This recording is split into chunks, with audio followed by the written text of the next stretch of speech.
وہ پتھر نہ دیکھتا تھا، نہ سنتا تھا، نہ بولتا تھا، پھر بھی لاکھوں لوگ اس کے غلام تھے۔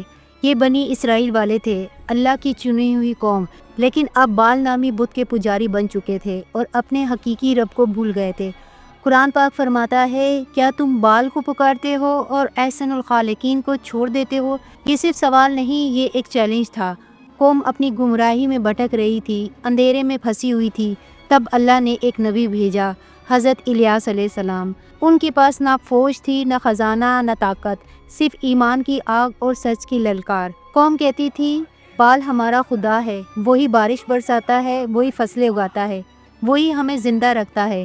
ہزاروں آوازیں ایک جھوٹ کے پیچھے۔ حضرت الیاس علیہ السلام نے جواب دیا، تمہارا بال کچھ نہیں کر سکتا۔ قوم نے ٹھٹھے اڑائے، انکار کیا، مذاق کیا، اور پھر اللہ نے اپنا فیصلہ سنا دیا۔ آسمان خاموش ہو گیا، بادل غائب ہو گئے، بارش بند ہو گئی، زمین سوکھ گئی، فصلیں جل گئیں، کنویں خشک ہو گئے، جانور مرنے لگے، لوگ چیختے رہے، بال بارش برسا دے، مگر وہ بت خاموش رہا۔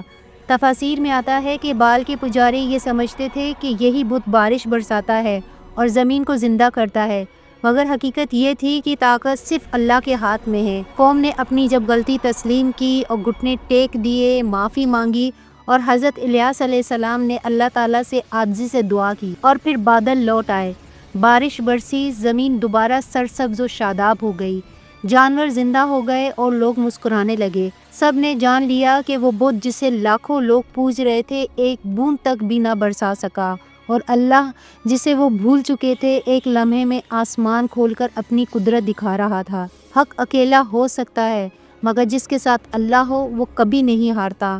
اور یاد رکھو، اور جو لوگ اللہ پر توکل کرتے ہیں، اللہ اسی کے لیے کافی ہوتا ہے۔